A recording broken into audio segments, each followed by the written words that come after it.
Hey, love, before we go any further, just know this. I'm not here to be someone you follow, and I'm not here to teach you how to live your life. I'm walking my path, and I'm speaking it out loud as I go. And your path is going to look different, as it should. But sometimes, when something real is spoken, it cuts through the noise just enough for you to hear yourself again. So if something in this hits or lands or stirs something in you, I invite you to pause there. Not because I said it, but because you felt it. You don't need to rush to change anything. You don't need to turn this into a plan. Just don't ignore yourself, because your life isn't built by following someone else's voice. It's built by trusting your own. So take what resonates, leave what doesn't, and stay rooted in yourself while you listen. This is just a conversation. It's already recording. All right, well, then I'll do the intro. Yeah. So, if money makes the world go round, why does it also make so many of us feel like we constantly are falling off the ride? Do your finances make you feel a little queasy? Whether it's impulse shopping, panic spending, or that little gremlin voice saying, you deserve this at 2 a.m. on an Etsy page, many of us have what some experts call money scars, deep emotional imprints from past financial experiences. But what if I told you that healing those scars doesn't just mean getting better at budgeting? It also means learning how to detect when companies are trying to manipulate your brain into giving you them money. So this is where I'll introduce myself. I actually work in the field of behavioral economics. I work in marketing. I'm one of those bad guys who is trying to get you to spend, spend, spend. But you know what I'm going to do? I'm going to work as a double agent. And I'm going to tell you, we are going to go through the behavioral economics hall of corporate shenanigans and teach you how to detect when a corporation is trying to exploit your money scars. And Mhm. with me, I have Sarah M.F. Grady. And I want to know, Sarah, what brings you into the ring today? I am a chaos whisperer and a transition executive. So pretty much I've lived it. I've lived the chaos and the energetic stuff, and I have lived money, and I hated money for so long, and now I love it. And so through my transition executive skills, I have done that for my own self, and now I give it to the world. So we're coming at this from two very different perspectives, but also from the perspective of two very close friends. I am going to be the science guy. I'm going to talk about the psychology. I'm going to talk about the studies. And Sarah, you're going to be hippy dippy, right? You're going to talk about the feelings. You're going to talk about the spirituality. You're going to talk about the emotion and the feeling of spending. And I think with our powers combined, I'm hoping that we can cover this topic in totalitarian completeness. I don't know how else to describe it, but from all angles. We're going to attack it from all angles. And hopefully, you as the viewer will get a total understanding of what it is that drives you to spend and how to better understand your spending and how to make it work for you. And hopefully, we can detect for you the money scars that you might have. Because we're probably going to, during this conversation, understand money scars that we didn't even know that we had. Because people don't really talk about their money. There's this like taboo, and we're gonna do it because we're crazy, we're chaotic, we love the mess. So we're gonna do the taboo. We're gonna talk about the secret thing that nobody wants to mention, which is money. So let's dive into it here. There are 7 types of money scars, according to, I guess, not science, but according to people who study behavioral economics, which isn't necessarily a science. Sometimes it's more of a, how do I put it? It's more of a psychological ploy. But they divide it into 7 bins, and I'll start with the first one. So the first one is called money avoidance. And the core belief behind this is that money is bad. And not only that, but also that you don't deserve money. This is linked to undersaving, failure to plan, and just chronic financial instability. And Sarah, I want to know, when it comes to believing that you don't deserve money or that money is bad, where would you say that comes from? I think the first like belief, the first set of beliefs that we carry are however you grew up. So if you Hmm. grew up hearing that money is hard to get. You have to work hard to get money. Or, money doesn't grow on trees. Or getting yelled at for asking for things because your parents are living paycheck to paycheck and there isn't enough money. That's that first set of beliefs that kind of really shape your outlook on how you use money or how you feel about it energetically. Hmm. I think about in my life how I've known certain relatives who come into money and afterwards they just become kind of less sympathetic, less caring people. They become kind of jaded. And I've seen this happen a lot where money changes people. They say that all the time. And I haven't seen a lot of people who have changed for the better when they get money. But I think a lot of that has to do with other money scars that they have. And once they get that money, they don't really know what to do with it. And they don't really know how to be a person with money. You know what I Yeah. mean? And it really clouds their judgment of who they are. So the second scar type is money worship, which is kind of the opposite. And what this is basically just money solves all problems. And this is people who they'll accumulate a lot of debt so that they have a lot of money in their hands. They overwork themselves. They take two jobs because they just want more money. They take a lot of risks because they believe that if they can strike it big, they will never have another issue in their life. And Yeah. I want to know from you where you feel that people who worship money, where does that come from? But also, like, is that even a good idea? Wouldn't you call this an idol? I I feel like that stems from something even deeper, and that's that fear of survival, Yeah. fear of not having enough. Something inside their body is telling them that if I have money, I'm going to be happy. If I have money, then I'm going to be safe. I'm Yeah. going to be okay to live my life the way that I want to because money is my savior. Hmm. And we all know that when you're trying to get something outside of you to save you, that never happens. Like it's not possible. And money just creates more problems because the problems still exist. The things that are causing those issues are still there, whether you get the money or not. Yeah. And I think so that also kind of segues into the third money scar. And the third money scar is money status. And what this is you're equating your self-worth to your net worth. So Yeah. this correlates with materialism and impulse buying and just poor well-being. This is saying I I don't matter unless I have a Mercedes. I can't be a functioning member of society unless I have a Glade plugin in every hallway of my house. And I want to know what you feel when somebody has this mindset. Like, where does this come from? I feel like this is the question that I'm going to have for all of these scars. Where does this come from? Where does this idea of my worth is dependent on my net worth? It is a deep-rooted sense of I'm only good enough based off of what I have outside of me. So take it to childhood. Yeah, And you were only acknowledged if you had good enough grades.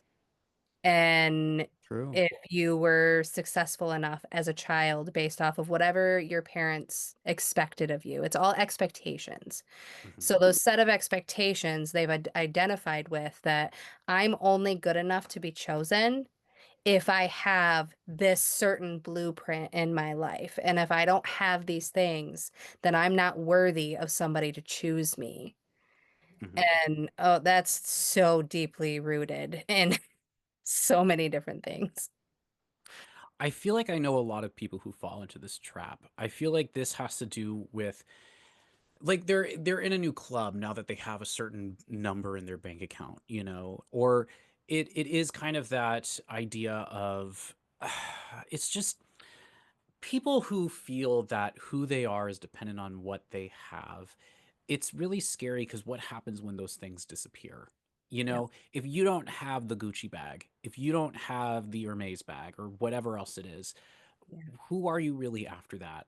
once you lose it, once it goes away or whatever, or it breaks, you know, what happens to you? And I think a lot of people who use material things to build their identity, they don't have anything else to fall back on. They don't Yeah. know who they are outside of what they have. And I think that's the most dangerous thing about this money scar. And I think sometimes it's built intentional because people don't want to investigate who they are as a person. Right. They just want to have nice things and have that be enough for them. Well, and not only that, take it all the way back to like the instincts of just being alive. Yeah, Back in our older, centuries ago, you had to be chosen in your tribe because if you mhm, weren't chosen and you became an outcast, it was a lot harder to survive. You had to have the community. that's true. So really, we're just following these age-old like pathways, this blueprint that did serve us at one point in time. But at this point in time, it no longer serves us because now we just have bigger and more exclusive communities. So they're spending their money or trying to get these things outside of them because then they gain access to a Yeah. community that they think is better than the community that they're a part of. And that's a really dangerous mindset to have. I think about when I was flat broke in my 20s. I was a musician who I lived with my band, and a lot of the money that we made was just from doing shows, and you don't make a lot of money doing shows. And Right. that was like the happiest time of my life. I felt so connected. I mean, I would say now is the happiest time of my life, honestly. I would. But I would say that was one of the happiest times. I was so connected with my band. The people that I met were so wonderful. I felt like I really understood. I woke up every morning and I understood why I was on this planet. You know what I mean? I was like, Right. I'm here to make music, to be a musician, to do these things. Money had nothing to do with it. I think that there's a lot of people who look back on times when they're broke and they kind of look back on it a little fondly because there's that idea of more money, more problems. And when you connect yourself to material things as a means of identity, everything becomes so perilous. It's so easy to lose it all. But if your identity is based off of, who you really are, your artistic expression, there's this security. And I think money status is probably the most unstable money scar that there is. I think people want to believe that, oh, I'm in this upper echelon, so, I'll always be taken care of, things will be great. It's such a falsehood. It's such an illusion of security because these people who like you because you have these things will not like you if you lost those things at all. So the next money scar is money vigilance. And this is something I fall into this trap a lot. And this is like I must watch every penny. And this is something I'm a very anxious person. And when you are anxious, you do this a lot. There's a lot of people, hoarders do this, because they just see value in everything and they can't let it go. And honestly, what's interesting is people like this, they're very reluctant to invest because they see that as giving something away to somebody else and they have to have it's like a dragon and they want to lie on their pile of gold. Yeah. I must have every penny I can get and keep it within my realm. And I guess I want to know if you have ever met anybody or if you feel like you struggled with this yourself and where you think this might come from. I know I've asked you that for all of these so far. My husband was He's very, this? he is He's a that. little dragon on his treasure hoard? He is a dra and it's scarcity. Yeah. It's feeling like there's never enough, and if we spend it, then we're not going to be able to survive, or Yeah. we're not going to be able to pay for our house, or we might lose everything. And it's so deeply rooted in that fear of never not having enough, like that we're not going to be okay if we don't have these funds. But it's the funds don't mean anything. And I feel like it's a part of some identity that they've chosen. And I Right. can't speak 100% for him, but from other people that I know, if you are hoarding in that way, you have a drastic fear that everything's going to go at some point, that you are going to lose it all, that you're not okay. So hold on tightly to it so that you're okay. But yet, while you're holding tightly to the money, you're also holding tightly to your life and your experience, and you're stopping this beautiful life, and you're still miserable anyways. So that's actually the next scar. And that is Okay. scarcity or scarcity mentality. There's never enough. But circling back to money vigilance, especially with me, I tell myself this all the time. I say, it's the principle. It's the principle. Because what I always do is say that this just happened to me, and I'm literally dealing with right now, is I bought something off of eBay because my phone broke and I want to fix it myself. I want to save every penny I can. And Right. I was like, yeah, I'm going to buy a new screen. I'm going to put it in. I'm going to buy a new battery because I broke the USB port. I'm going to buy a new USB port. And I had all these parts and I'm putting them together and the screen just didn't work. And to return the screen, I did not realize how much of an effort it's going to be. But I have to tell you, I have put the screen was, I think, like $25. And I have put way more time than $25 worth of my time into returning this screen because they asked a million questions. They were trying so hard to avoid it. They canceled my return. I had to escalate it with eBay. I had to do all this stuff. And I'm not trying to shit on eBay, but it's just like that's my money scar. Is it's the Right. principle. I'm not letting someone get away with taking my money when they don't deserve it. It's like this is mine. I worked hard for it, and I shouldn't have to let someone leech my money out of me through some scam, selling me something that's broken, and then trying to get away with me having to keep it. And it's just it invades me. It infuriates me. And I won't say that I believe in scarcity of that. It's just it's like it's the principle. I always say that it's the principle. I They shouldn't be taking advantage of me. It's just wrong. But the opposite end of that, Sarah, which I see you about to interject, is Mhm. sometimes you just gotta let it go, you know? It's not even just about that. It's about that the trust. Yeah. And that it's another energetic at play that society kind of has like stuck with Hmm. of I must win. That Ooh, oh shit, you just read competition. me. Yeah. I must win. And because we're very competitive. Like it's a competitive type of nature. Yes. But for what? And so, like, the example to this is say two people are going through a very messy divorce Oh, this happens a lot. and like multi-million dollar messy divorce. All of the things have been settled, everything has been agreed upon, millions of dollars worth. And then the entire deal breaks through because of a $20 toaster. Oh yes, all the time. And it's the principle. Like, even if somebody says, I will buy the $20 toaster so you can be done with this, the same exact one, it doesn't matter because I must win. Yep. But when one wins, you both lose. I have friends who are in a relationship they're still in because they're afraid to divorce each other because of this very reason. And they're Yeah. both afraid that the other person is going to be petty. So they're like, I think I need to hire an attorney and I think I need to spend all this money and I can't afford it and I'm so scared. I'm going to lose everything. But if you could just sit down like adults and realize I don't have to win every exchange. We just need to find a way to at least break even, like we can Yeah. do that. But I think, yeah, a big part of that is a fear that I lost money. Like it wasn't optimal. I don't know. Well, it's a worth thing. Yeah, it's a worth thing. You're very Like, right. I didn't win, so, like, it doesn't fill That that makes me a need. loser. Yeah, You like know? I didn't get the thing that I wanted, but yet that's because we're attached to the thing outside of us. And Yes. that's a very real thing. And I get it. So, thank you. I feel very validated. I really So, do.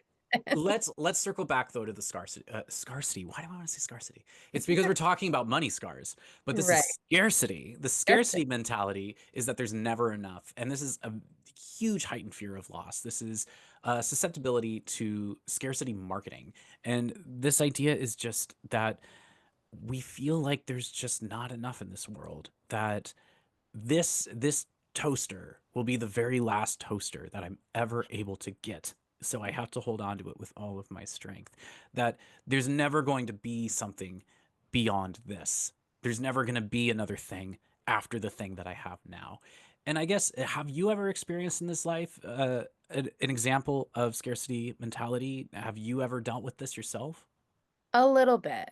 Uh, Okay. kind of like food wise.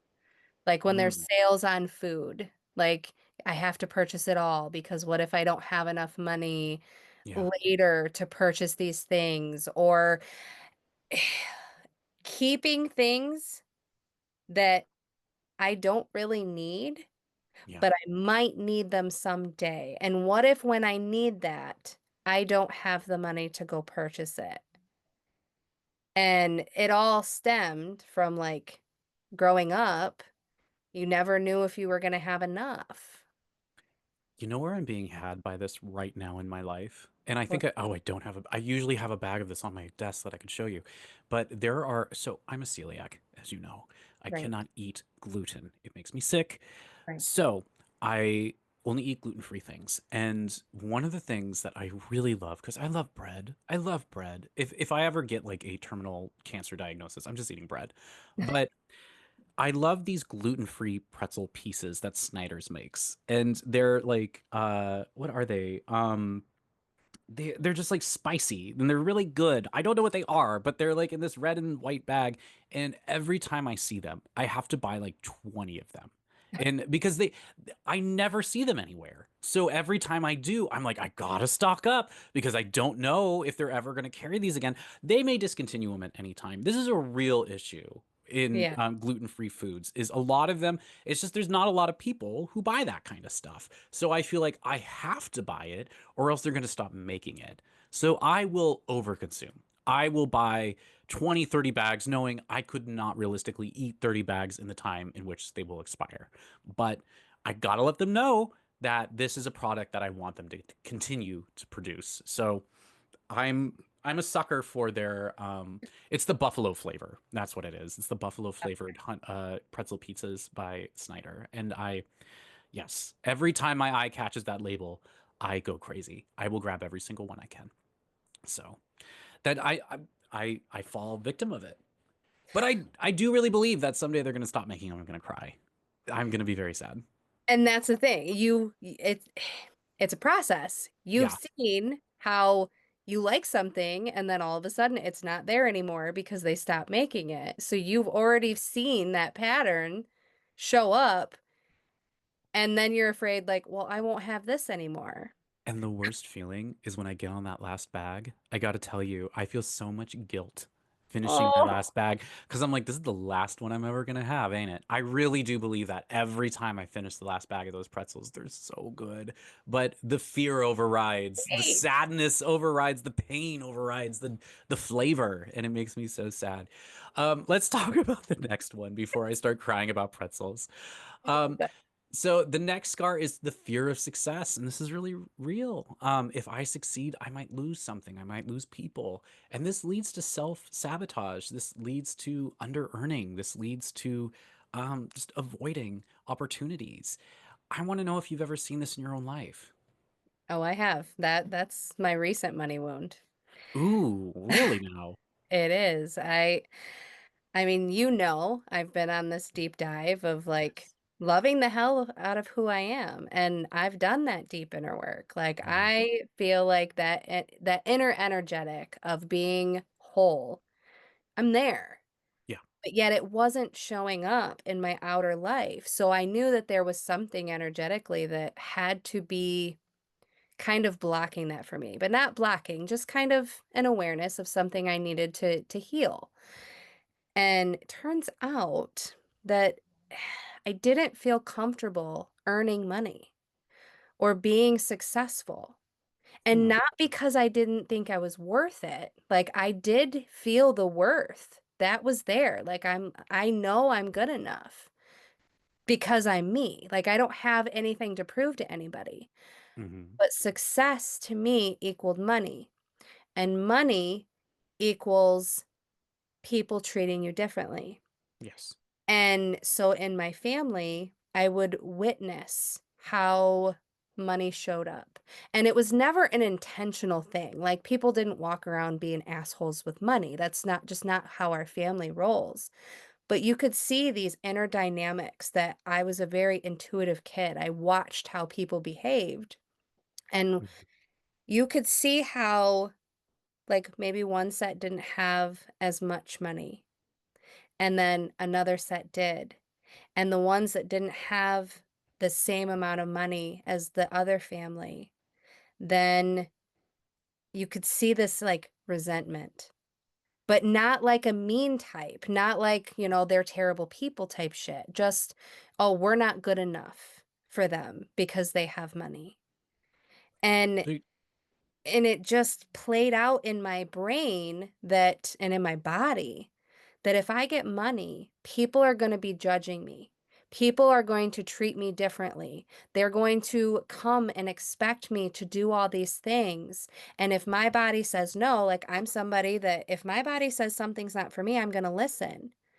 So how much more judgment am I gonna get if I don't wanna do a thing even though I have the money to do so? So it was like all this pressure of if I have money, I'm going to be expected to save everybody, to yeah, and I'm going to want to because I love my family so deeply and I don't give a fuck about money.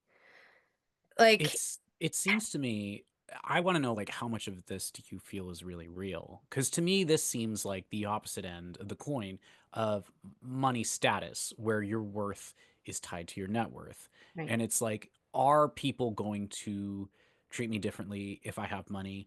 And also, am I going to lose people if I have money? And then once you have that success, is the people who enter into your life, are they going to leave once you maybe can't continue that success? right. Is it all contingent on my finances, the people in my It's life? so not. So like and Yeah. that's how I realized it was a wound because I was talking to another family member and all of us, like all of the cousins, all of like a part of our family, we all had this inner dialogue where the ones that had more wealth, and that's what they grew up with was more wealth. They Hmm. felt like we were the cool kids. Like, and we just didn't want to hang with them. Yeah. Meanwhile, us on the other side, where we didn't always have enough money, we were not in that wealth container. We felt this pressure of judgment, but it Hmm. wasn't coming from them. It was coming from kind of the energies at play because there wasn't enough money. And it was never an intentional thing. Like, it was never family members being like, well, they're fucking bitches because they got money. Like, it was never It's like that. fully a misconception. It was You think the very people on the other side of the wall are having a completely different conversation about you. And it exactly, all ties back to your worth being tied to your money. I think fear of exactly success and money status are very connected in that. It's so just, connected. yeah. So let's talk about the last one. The last money scar is compulsive spending, and this is retail therapy. And we've all done it. I've encouraged it. And I think it is one of those things where when you're not feeling good, go to the mall, get some shoes, get a bag, get a dress, get a purse, and maybe you'll feel better in a new outfit. You know what I mean? Right. And I will say that there are times when I think going shopping has made me actually authentically feel better. Yeah. But I think there are people who do this to an insane degree. There are people who, to maintain their lifestyles, go into crippling debt. And that is definitely not what you want to do. Compulsive spending is about pretending to have an income that you do not have. And I think that's when it becomes a problem. I can afford to go on a shopping spree every now and again. I can't do it every day, but I can seasonally buy myself a new pair of shoes or something and feel good about it. This isn't that. This is excessive spending. This is people who cannot stop spending money to the point where they are now in debt and they cannot pay off the debts that they are incurring. And Yeah. I think that this is a really complicated one. I think out of all of them, this is the one that is the most damaging money scar, because it's the biggest farce, I'm gonna say, because you are living your life as if you're somebody else, and not only that, but it's costing you money, literally, and it's costing you a lot. It's costing you your identity. It's costing you because you're. It's once again, it's going back to money status. It's going back to money worship. It's going to this idea that you're just now pretending to be somebody who has this financial standing that you do not have, and you're you're like those, I don't know, you're three raccoons in a trench coat. You know, it's just a designer trench coat, and you think you look real cool, but deep down inside, you're just three raccoons. You know, lusting after other people's social security numbers. So, I do you know what do you think this stems from? Compulsive spending. I think it fills a void.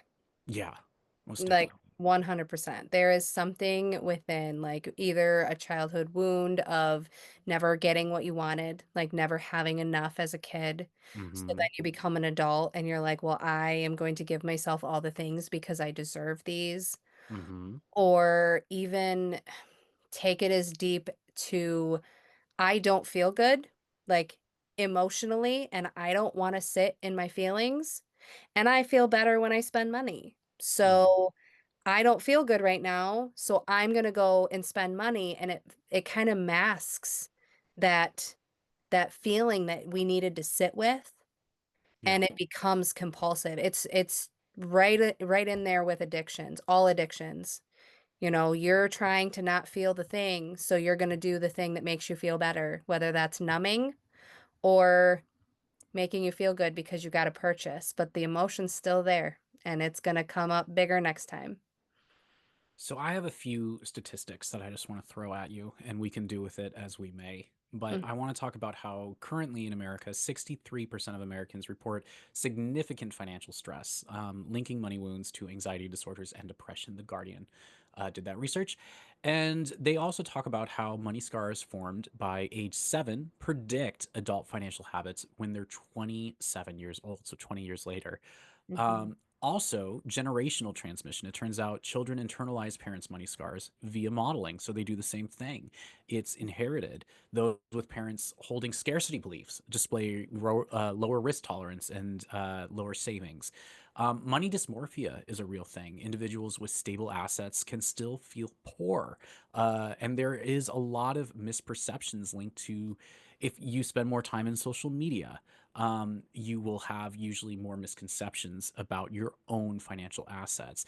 And I know this has been reported by a number of other, uh, whatever news avenues. So, and that's a problem because Right. corporations have gotten really good at exploiting our emotions, especially fear, especially shame, and especially that burning desire to feel like we're in control. Right. And there are a lot of books out there who they will literally train marketers to use their own people's own psychology against them to buy more crap they don't need and to continue to mismanage their money. This is a entire sector of economics and of marketing. Um, Mhm. so I want to talk about now getting into this these exhibits. Um, this behavioral economics hall of corporate shenanigans. Are you ready to go down the rabbit hole with me here? Let's do it. All right. So all of these are basic techniques that or economic psychologists use to get people to buy things. And this is a science that I think personally, this is my hot take, I suppose, is Mhm. a science that's been co-opted by marketers.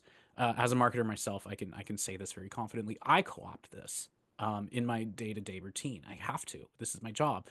That doesn't mean that we should. You know, I think marketers should be a little bit more transparent with how they're marketing their materials. If you have faith in the product, you shouldn't have to be doing these things.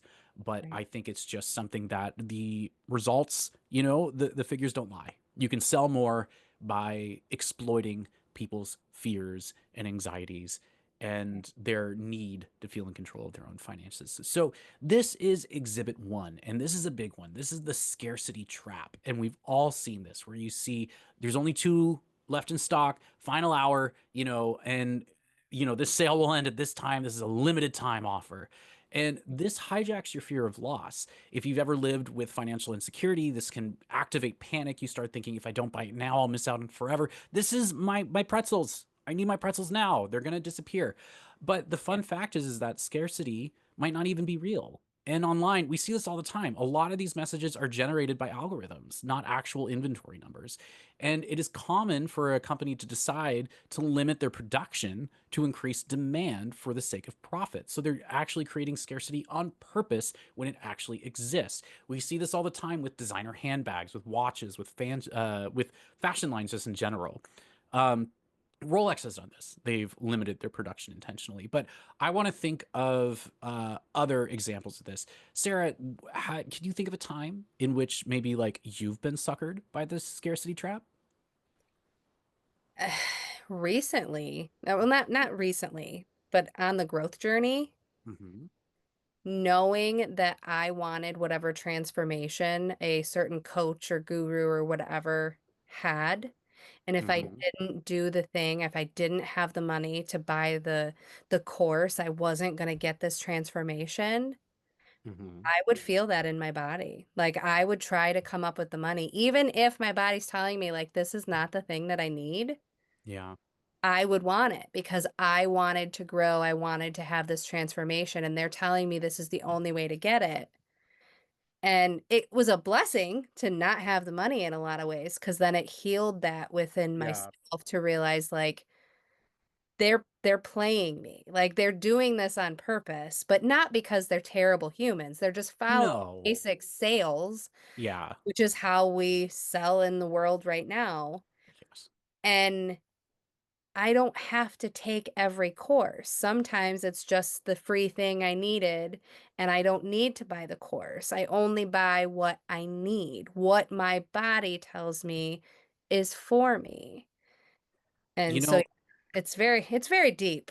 It can it, get you. it is. And I think, you're touching on something very true about the human experience. And I think there's this idea that this is a once in a lifetime experience, that another opportunity like this will never come. But that's not real. Like No. there are so many things in economics that talks about how markets they go up, they go down. I think about like home buying. There's a buyer's market and there's a seller's market and it fluctuates. It goes back and forth. So if you're looking to buy a home and now is not the time, say it's a seller's market, which is where, houses are overvalued. That's the seller's market basically. Yeah. And you're thinking, well, I just have to buy now. I just have to buy now. I can't wait because things are just going to get more expensive. That's just not true. We know that's not the case. There are bull Yeah. markets all the time where prices of things they kind of go down. I understand like inflation, yes, it gets very complicated, but there are times when things are more affordable and less affordable. So you Right. don't have to buy things right now in this fear that they're going to be more expensive later or they're not going to be available. I really love the example of the pumpkin spice latte. And this is something that I fall victim to. I know everyone says it's basic white girl stuff, and maybe I am a basic white girl. I don't like being shamed for my joy of pumpkin spice. I love all things fall, and I love pumpkin spice. The McRib is another example. If you nasty and you love the Or the Shamrock Shake. oh, the Shamrock Shake is a really good one because that's out right now, isn't it? Because that's Uh like a springtime thing. maybe it might still be there. I think they only keep it around like a month. So right around It's St. Patrick's Day and it's gone within like a month or two. talk about scarcity, I but know. this is something where it's artificial. There, let me tell you, that shamrock flavoring, they can make it any time of the year. Pumpkin spice, it is literally stuff that it's available at all times. They just don't offer it on menus so that people have to buy it while they're offering it. And Yep. it's ridiculous. But once again, it's one of those things, it's gonna come back. So if I wind up without my pumpkin spice latte one day, because it's late December now and I'm still demanding it, which is absolutely who I am. I just have to tell myself, you know what, come August, things will be better and things will be pumpkiny once again, and I'll be okay. But it's one of those things you have to recognize that it's not it's not like an opportunity is never going to knock on your door again. You Right. will find other opportunities. There will be other sales. There is always something on sale. And Right. You can't snatch everything all the time. If you did that, if you took advantage of every sale, you'd be broke real quick, you know? Well, and that's the core of it. It's Yeah. trusting in everything that is meant to be yours will be yours. And Yeah. if you don't have it, then maybe that's a good thing. But Yeah. so many people get stuck in that, well, I don't have it and I want it and I must have it, or the void within me is going to come crashing down all around me. Yes. But you're safe inside and you don't need anything outside of you unless you're choosing to fill your happiness with something outside. I do not exist in my life today because I've had a pumpkin spice latte every October. That is not why I still am alive on this earth. And I Right. think we really need to stop making it so catastrophic if we miss an opportunity. Yeah. Things are going to come and go. It all the scarcity is mostly a lie. There are times when yes, things are actually not coming back again. I can think of so many products that have been discontinued, but that doesn't mean that that's the case with everything. And you have to Right. be able to discern one from the other. You can't fall into this panic that is completely artificial. So, exhibit 2 is the shame shield, which is kind of a tongue twister.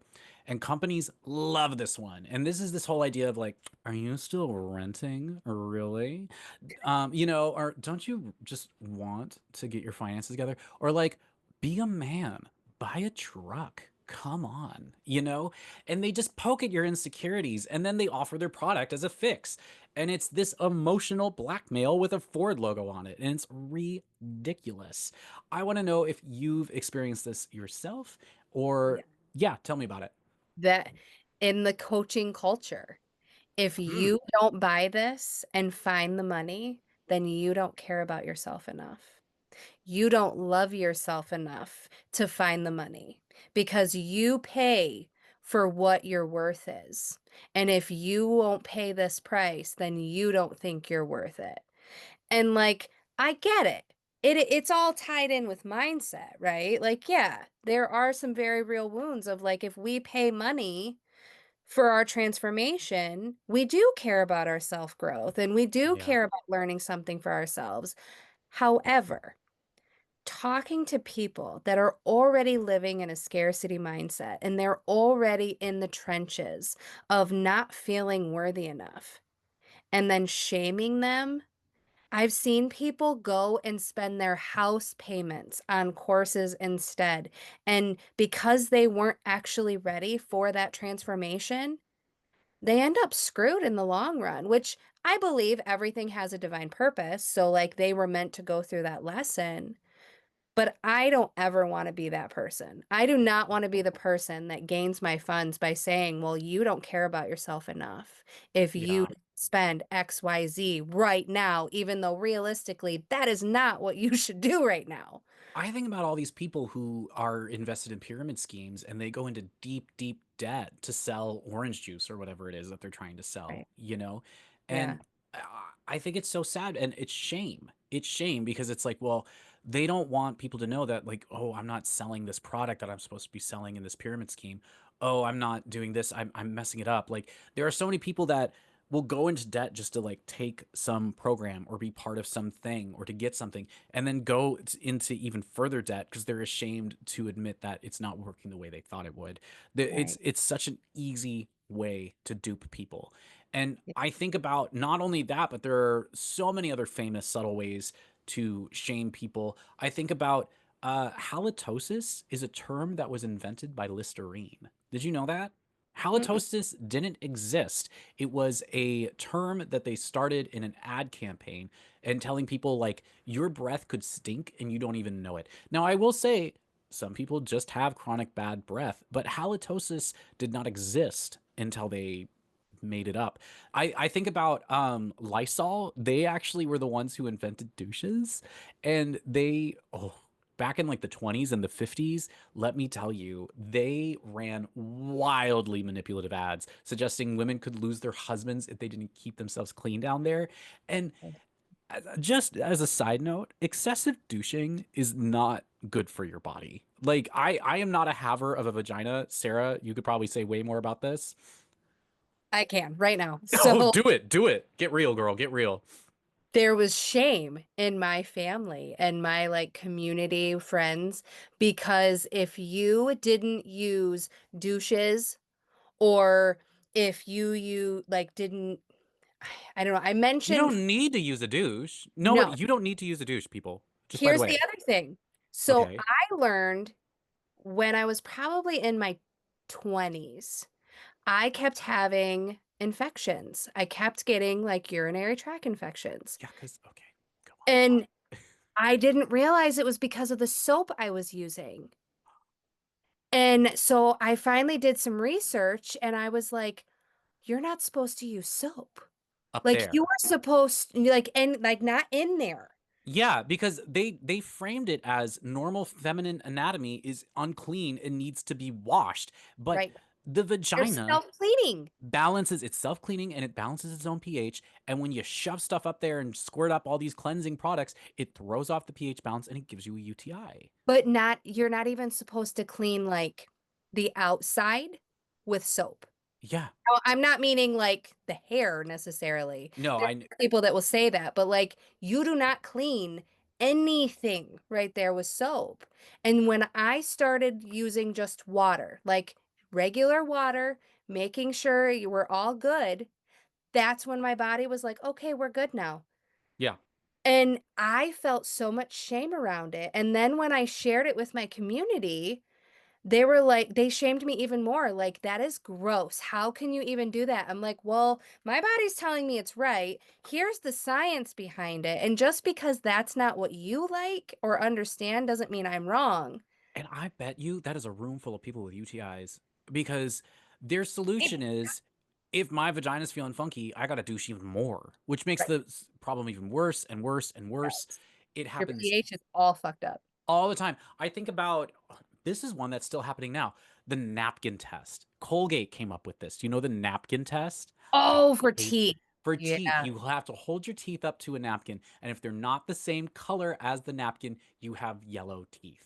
And the fact of the matter is that having white teeth does not mean your teeth are healthy. In fact, over bleaching can harm your teeth. Unnatural, it's not natural to have teeth that are like neon blue. I don't understand these people. Natural teeth. You want natural teeth. That is natural teeth are healthy teeth. That is what any sane dentist will tell you.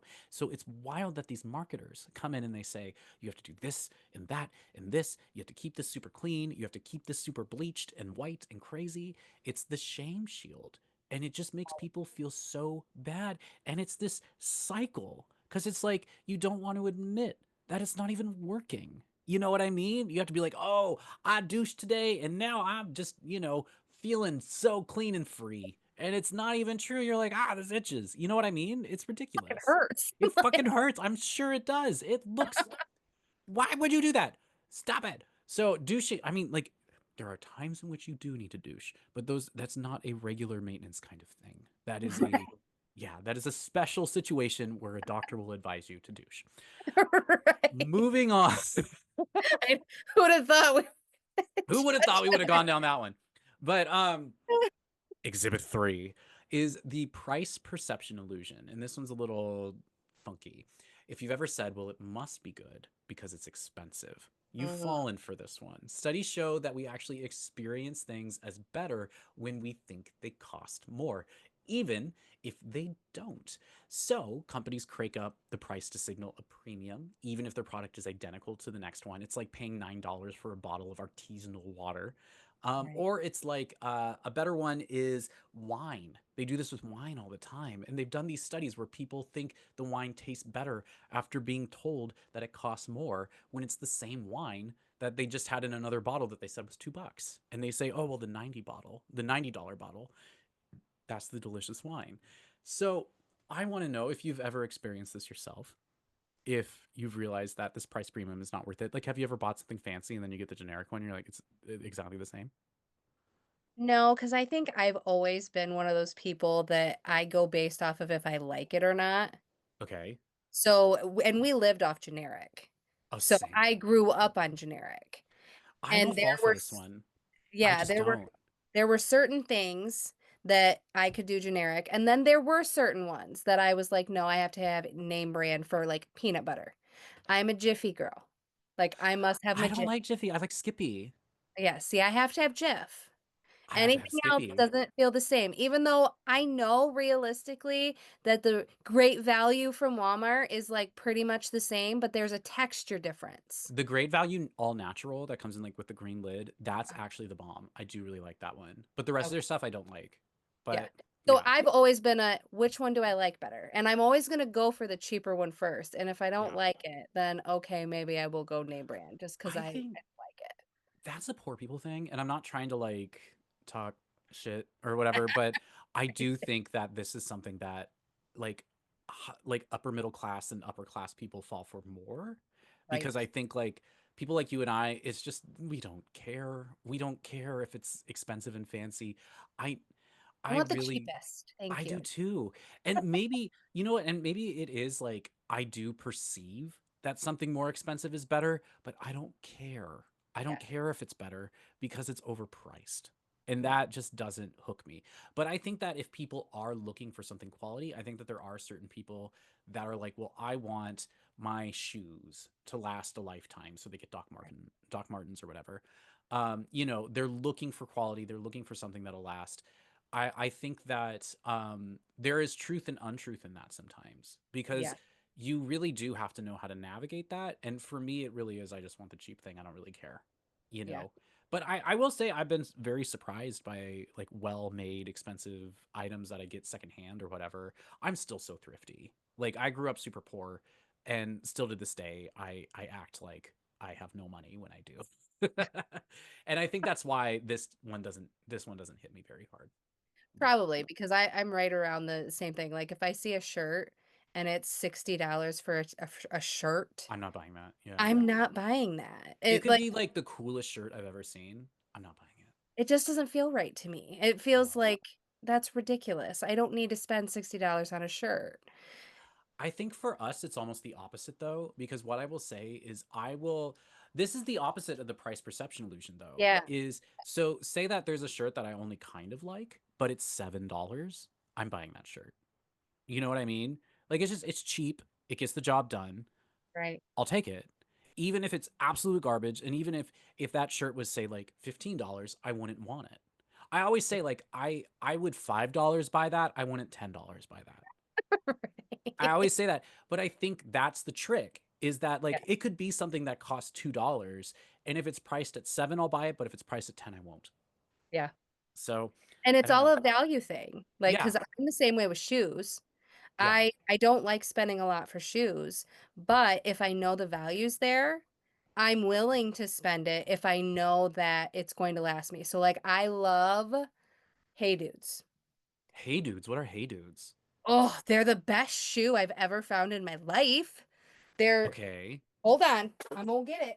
Are they, well, not that it matters to me, but are they androgynous? Like, can boys and girls, Yes, everyone can Cody. wear them? My nephew Cody loves them, and he's the one that got me like hooked on them. Show me your hey dudes. This is my Hey Dude. Oh, they're like little loafers. Yeah, and Those they look slip comfy. on, and they're so comfy, and they have all these different colors. So I like the color, obviously, but Yeah. the comfort level and the ease of just slipping it on, worth it to me. And they last forever for me. Okay. How much is a pair of hey dudes? $80. Oh, no, I'm out. I'm out. I'm out. I will not spend that. They're But cute. They're not $80 cute. They're okay, but $20 cute. you can get them on sale. Like there's $50 sales. The very first pair I ever bought, they were on sale for like 25 or 30. Uh-huh. And so like that's when I tried them out. And I still have not spent full price on a pair of shoes. Now, those ones I just showed you were bought full price, but my mother-in-law bought them for me as a birthday gift because she said I That's had to very have my sweet. pink shoes. I think that's very sweet. It was. I was so happy. Well, I think it's nice that we all indulge in certain things every now and again. Let's talk about another indulgence, and this is exhibit number 4. This is the subscription sinkhole. Oh my And god. this is where, oh my goodness, you sign Like, up for one free trial, then another, then another, then a special offer. Now it's 6 months later, and you're paying $90 a month for 5 different streaming services. You've only watched like one thing. You have a meditation app, and you have something called like Fitness Goblin. It's all there.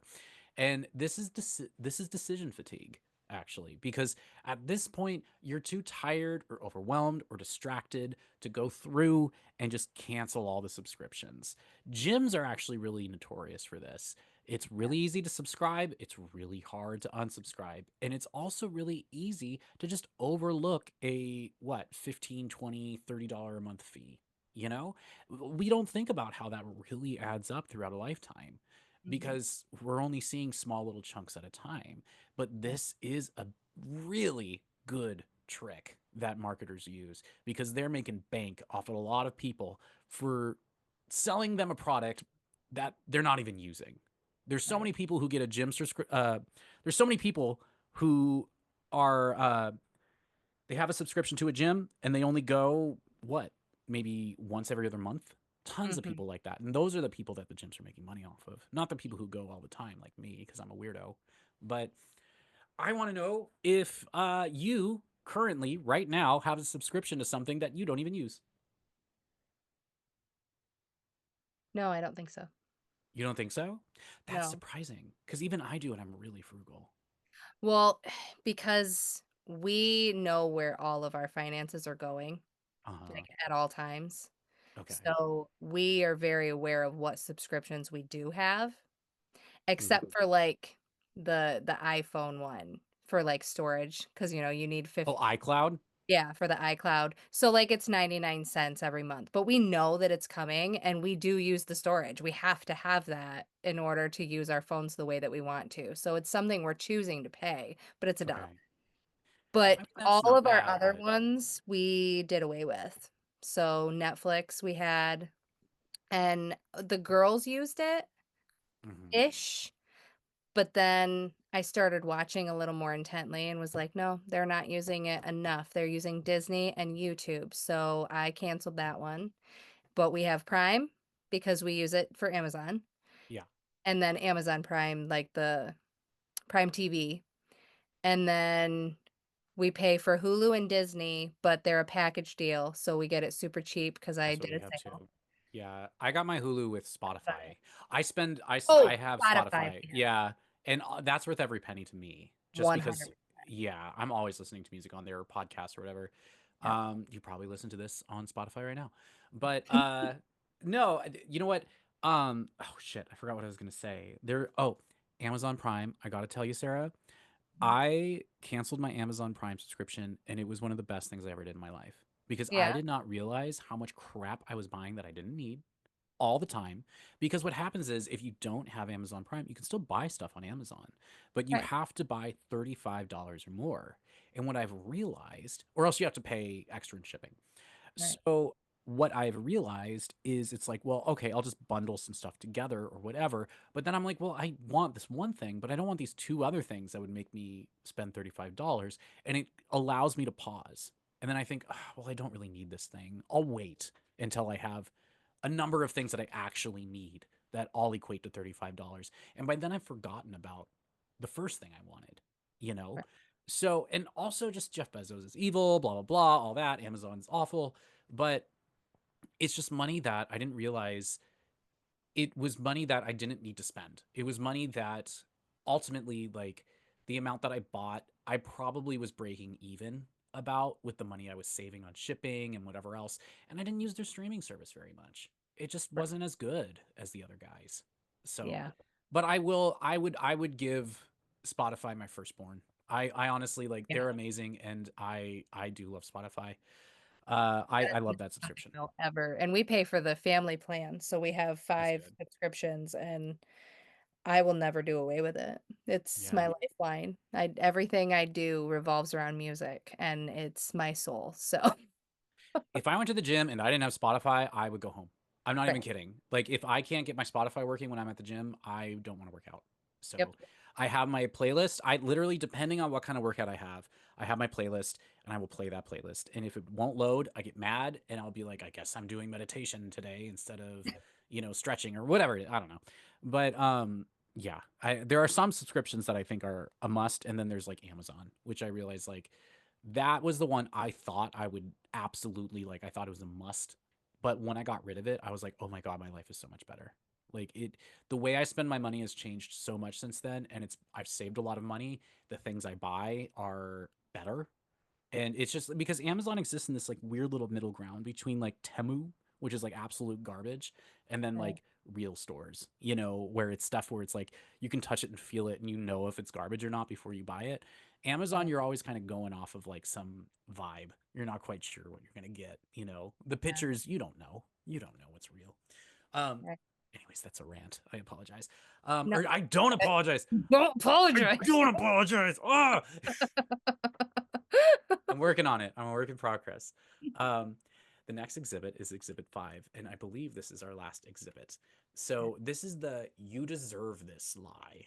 And Mm, this one, oof, you've had a hard week, you're stressed, you open Instagram and you see an ad that says treat yourself, you deserve this, little froyo, cue the dopamine. But the twist is this: you do deserve joy, but you might not need it in the form of an $8 tiny cup of froyo or right. 300 light up skincare wand to feel it. You don't that's not your only route to fixing your problem. And what I love about this "you deserve this" lie is that it nudges a product between you and an actual real solution, because you actually probably do need something. If you feel like, oh, I deserve this, you have a want, you have a need. But Yeah. what I can tell you is somebody has been listening in on what's going on in your life, and there's this targeted marketing ad that has been like, ooh, this guy, is having trouble with this. Let's sell him some supplement, you know? And it's a trick. And it's distracting you from finding the thing that you really need that'll actually fix your problem. And instead you're going to waste your time with this light up skincare wand or whatever it is, or this froyo. I love froyo. I shouldn't say that. I shouldn't speak ill of froyo. It it does make me feel better. But that's not self-care. That's psychological judo. It's not actually helping you out. I want to know if you've ever fallen victim to this lie. I think a little bit. It was more of kind of alcohol based. Really? Yeah, but not like in a not an overindulgence way, but Hmm. more of a, okay, I've been doing the mom thing and, I'm taking care of the kids and I've been steadily doing all the things that I'm responsible for. I deserve a night out with no kids and alcohol. Mm. And yes, everyone deserves time and space away, but what I didn't realize was I didn't need the alcohol. The alcohol was kind of pointing me in a direction of I wanted to feel the same way that I felt while I was on alcohol, which was free. I didn't Mm. have any blinders on. I didn't have this mask that I was wearing. It was fully Sarah. Like, this is all my spice and all of my brightness because I didn't care. I wasn't judging myself. Yeah. And so I deserved this night out so I could be myself, but yet I needed that every day. And that did not come from alcohol. Yeah, that's when it becomes a problem. And you Yep. do need to be yourself. You do need Right. time away from your kids. You do need Yeah. time to feel free and happy and not subject to your children's every whim and need. But alcohol is not the solution. Going to a bar is not the solution. And there are people who advertise their bars as that solution. There are companies that, Or wine for moms. You oh, that's a deserve this. huge And that's problem. what made me think of it is like, you deserve that cup of wine or that Oh, glass of wine at the end of your day. And I'm not saying you don't. What yeah, I'm it's not saying that. is if you are choosing to do that because it brings a sense of enjoyment because it tastes good, cool, cool. But like I was using it as I only get to be authentically me until I realized that that's what I wanted to feel, and I didn't Yeah. actually want the damn alcohol. And it's not, yeah, it's not even like, and that's the thing is the alcohol is just a tool, but there are some people who like the effect becomes the destination. You know, it becomes about, I just want to feel drunk. It's not, I Yep. don't want to feel free anymore. It's just, I want to get drunk. And I Yep. think that's when it's a problem. And that's when the shim, the fake thing that got inserted between you and the thing you actually need, because it got marketed to you as a solution, Yep. becomes an actual problem now and is keeping you from the thing you actually want. And Okay. that's what ultimately that leads to is like, you deserve this. You deserve to get fast food. Like, I don't want to cook tonight. I've been working so hard. I'm just going to buy me and the kids some McDonald's. And then that becomes, oh, we're eating McDonald's every day because I'm a good mom. You know, like it's a treat. And then it becomes, oh, well, we've been having nothing but Big Macs and we feel like shit all day. Like, it now has become the problem. And Yeah. that's the thing is, it's like, it was never about like, oh, I need to give my kids nasty carbs. It was just, you know, like, I need to reward myself for being a good mother. And it Yeah. has nothing to do with McDonald's, but McDonald's is going to spend a lot of money to make you believe that it does. And Yeah. that's a problem. But that is behavioral science. That is behavioral marketing. That is behavioral economics. And it tells companies how to use these little tricks to get in our heads and to fool us into thinking that we need a Big Mac or our family will no longer love us. And that's Yeah. just not true. And I want to go now into the healing of these money scars. And I want to talk about the ways to do that, unless there's anything else that you would like to share. No, I don't think so. So I think we had, what did we have? We had 5 exhibits. And now we have 5 methods to heal these money scars. So I'm going to talk about the first one. And the first one is the most important one. And it is, name the tactic that is being deployed at you.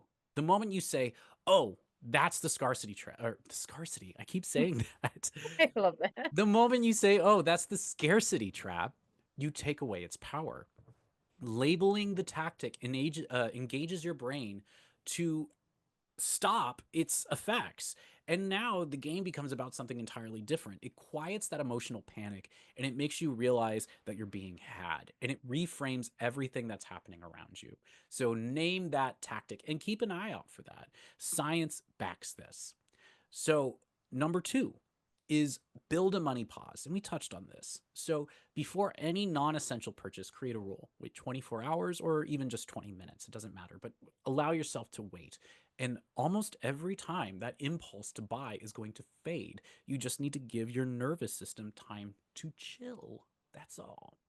Now, the third one is to track your emotional spending when you're buying something. And this is a hard thing to do, but we got to observe our emotions sometimes. When you're buying something, what are you feeling when you're shopping, when you're purchasing? Are you feeling lonely? Are you feeling tired? Are you feeling bored? Start a pattern log. If you feel like your spending has become out of control, it's probably because there's an emotion going on, there's a shadow that you don't want to face. So you want to confront that feeling, but to do that you have to recognize it. You can't change what you don't understand, so you have to understand the emotions that you're feeling while you're spending, and that's going to lead you down a road where you're going to figure out, I never wanted this. I just Right. wanted, I don't know, a better relationship with my parents, you know? And but that's the kind of stuff that it's about. Most of the It- time, it has nothing to do with the thing you're buying. right. It has to do with something completely different. Number 4, automate your empowerment. And I love this one because it's probably the easiest thing you can do because you can automate anything. And I think you should let it be your values. Set up automatic savings, block impulse buy sites, subscribe to Joy, not just streaming services. You know, just find things that, if there's a good habit that you want to have, find a way to make it automatic. Use your phone, use your computer, use something to make it so that it does it for you. There are so many tools out there. Download Credit Karma. I cannot recommend that enough. Like, if you want to have a better understanding of your finances, use Credit Karma. And then I think there's like what is it, like Rocket Mortgage or someone has a tool that will even like negotiate and unsubscribe for things that Yeah. you didn't know you were even subscribed to. use those tools. There are so many tools that exist out there to help you better understand your finances, that help you understand where you're spending your money. And Right. they're most of them are free, which I think is amazing. So utilize those. Credit Karma costs you nothing, you know? Download Credit Karma. I can't emphasize that enough. And then the last one is practice enough. Just practice enoughness. This one is philosophical, and it's just about reminding yourself, often out loud, that you are not behind, that you are not you're not broken. You're not less because you don't have something. There's nothing wrong with you because financially you're not where you want to be or you don't have what you want to have.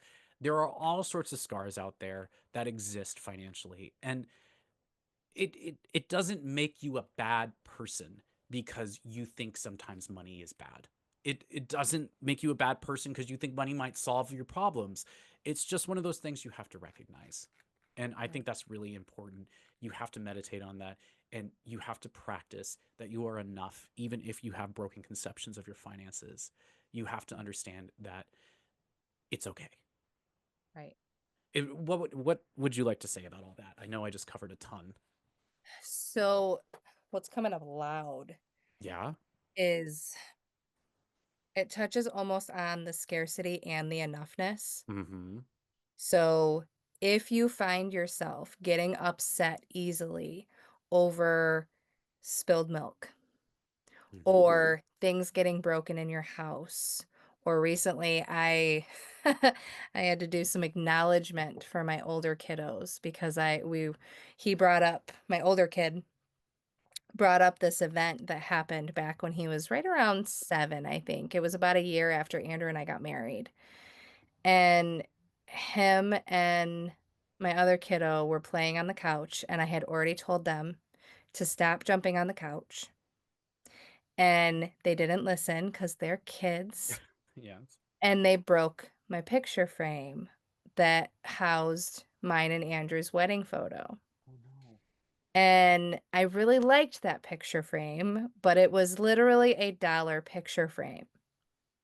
And it was the principal. I was angry that they didn't listen to me, blah, blah, blah. But it wasn't just that they ignored me. It wasn't just that. I mean, it definitely was tied to that too, because I already felt like my voice wasn't being heard because I wasn't Yeah. speaking up. But it was the picture frame itself. You broke this item. And this was like a revolving cycle in my life for quite a Mhm. while because I never felt like I was going to be able to replace it. It was never going to be enough. I was never going to be able to have enough because of that scarcity underneath of it. So when you can feel and like start paying attention to how things make you feel, and I would hold on to things. And funny enough, I did a lot of energetic work around this, and I would keep a lot of things because of a memory attached to it. Mhm. And so you may be buying things because of a memory, and you have no idea that that's what you're doing. So then when you lose that item, it's like this, oh my gosh, I lost the memory. Yeah. But in order to heal that for myself, I started taking pictures of things. I'm like, I don't need this clock, but I Yeah. like this clock because it reminds me of my dad and it reminds Yeah. me of my childhood. I take a picture of it and then I toss that sucker in the trash because I didn't need it and I didn't want it. It was broken, but I couldn't get rid of it because of the memory attached. So there could be memories, there could be scarcity, and it's all because you feel something inside your body attached to the item outside of you. And those Mhm. attachments are what cause us to impulse buy. Like I have an Yeah. attachment to how I feel when I have this item. I have an attachment to the feeling I get when I purchase alcohol or I purchase some candy for my kids, or it's Yeah. always a feeling. And getting aware of those and how they're affecting you is so important. I agree. And I think it stems back to not only understanding why we spend the way that we do, but also not being afraid to discuss our Yeah. spending.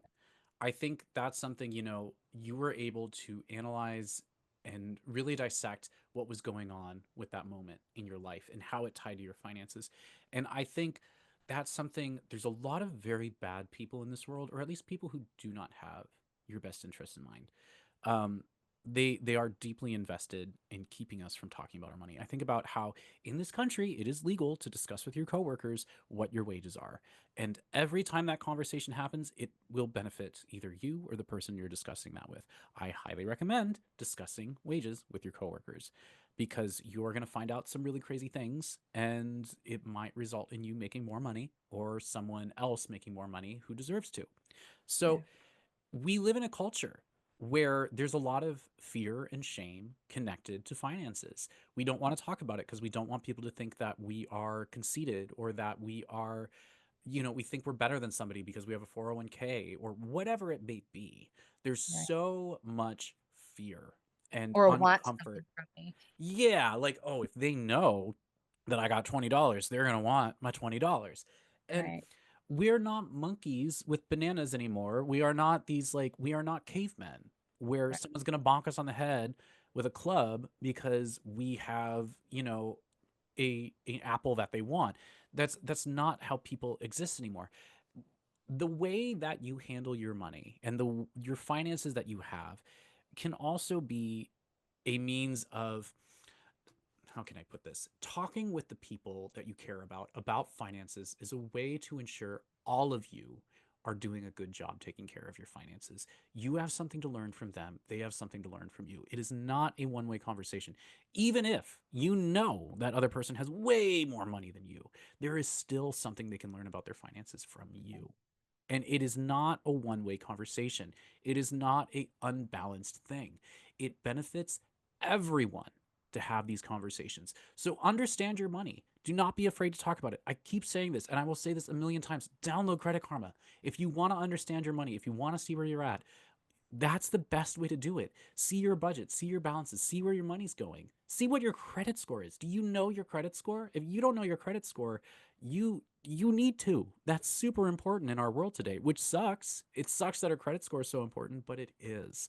And if you're going to heal any of your money wounds, you need to know where you are with your money.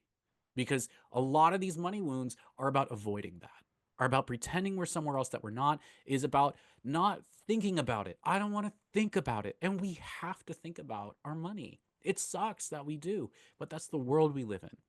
Money is, it's not evil. I hate when people say money is evil because it's not. Money causes a lot of evil. There's people have done a lot of evil things because of money, but I don't think money causes it. no. And I mean, I think money can allow people to do some really wonderful, great things in their life. And if you want to get to that next place in your life, if you want to accomplish something financially, you're going to have to look at your finances head on without shame, without judgment, without fear. And you Right. can't do that if you're scarred. If all of these scars you're not going to attend to, you're going to be in a really bad situation, you know? Right. And I think it takes a lot of courage to get through it, to heal it, but it's entirely possible, Right. right? Right. Well, and deeper down, like it's an energetic balance. Yeah. Like if you don't feel safe with money, you have attached a vibration, a feeling, an emotion to money. Yeah. So of course you're going to keep living in that reality. You're going to keep pulling in events, experiences, and situations that prove that to you over and over and over again. And that was my reality. Hmm. I had this negative vibration attached that I wasn't even aware of. And it took facing it. It took getting awareness. And am I where I want to be necessarily? No, but Yeah. I'm happy where I'm at. Like, Yeah. I don't feel like I'm living in scarcity. I feel like I'm a very abundant human because I don't care about the stuff outside of me. Yeah. The items outside of me do not matter. How I feel inside my body does. However, if something's mine, it will come to me. It will show up. I will have the funds. I am always provided for. And that's the beauty of money, is when you can live from that place, money is just another tool. It is just like everything else outside of you is another Yeah. tool, and it's how you use the tool that matters. And if you are whole within yourself, when you have that money, when that money starts flowing in, you're going to still be the same person, and Yeah. you're going to do good with that money. And I think that's what society needs more of right now, is because we've all been conditioned. And I don't believe in bad people. I believe in hurt humans who unintentionally hurt others. Even if it's intentionally, it's an unintentional thing because they don't even realize the shit underneath that's causing it. Yeah. I believe at the core of every single one of us, we are unconditional love. We came in this world as unconditional love until wounds, shame, guilt, judgments all poured into us. And then we walk around and then we get money. And you can cause a whole hell of a lot more pain when you got money, especially a lot And of it. yeah, I think that's a great place to end it. Yeah. I feel like that's, yeah. I mean, Sarah, thank you so much. I Thank feel like you always have such a tremendous insight, so much compassion, so much love. you. And I hope that whoever listens to this understands that they may feel overwhelmed, they may feel scared, they may feel sad, you know, they may feel bored with their money. Who knows? For Yeah, real. but that's the thing, you know, but ultimately, money isn't bad. Yeah. I think lying about money is bad. Yeah. And I think we need to see the reality of our finances. We need to see the reality of where we're at. And once Mhm. we can do that, we can do great things. These scars are about maintaining an illusion that something, some lie about money is true. I'm hoping that we both were able to help whoever listens to this understand that there's a way out of those lies, that there's a way to confess those lies to yourself, and there's a way to stop them in their tracks. Their impact doesn't have to maintain in your life at all. And you can move forward with financial freedom if you want to. It is Yep. within your grasp, it is within your capabilities. Always a choice. Always a choice. And Yep. you have that choice. And one more thing, Yes. always go back to this core question. Mm-hmm. Is this serving me? Girl, that's good. That is a question that has done so much powerful work inside my body, because if you can stop and ask yourself that question, how is this serving my highest good? And if you cannot answer that question, it's not for you. It is not for you. Yes. So, money scars are a real thing. Yeah. They are psychological wounds with measurable effects on anxiety, spending, and savings behaviors. This is not just some hippy dippy woo woo thing, though there are I a can make it lot. that way. You can make it that way, but there are, it's one is entwined with the other. The Yes. spirituality of it is also impacted. And I think that's really important. And I'm glad, Sarah, that you were able to expose that. Thank you. I appreciate it.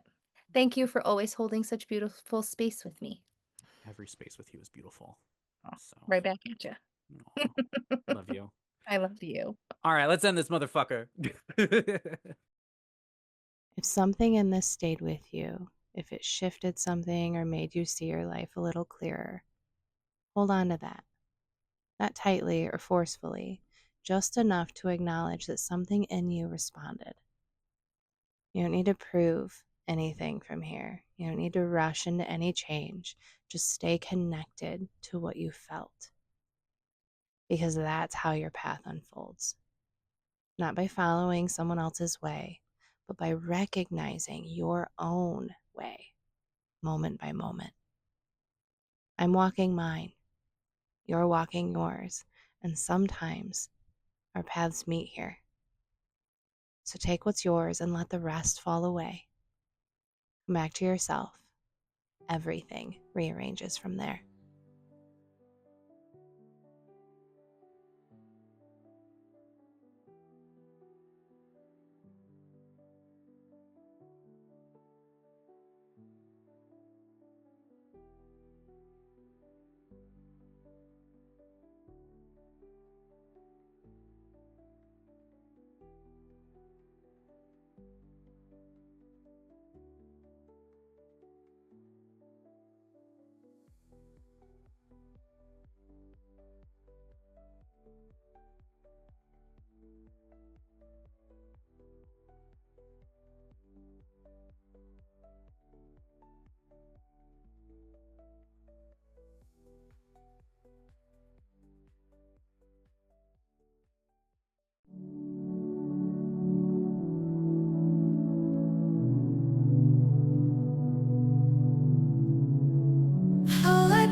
oceans that call to thee. Breathe in the wind, let it carry your name. Unapologetic living is your claim. Let the waves whisper your story bold, their rhythm eternal, their wisdom old. Echoes of dreams in the sea foam's dance. Find your truth, take the chance.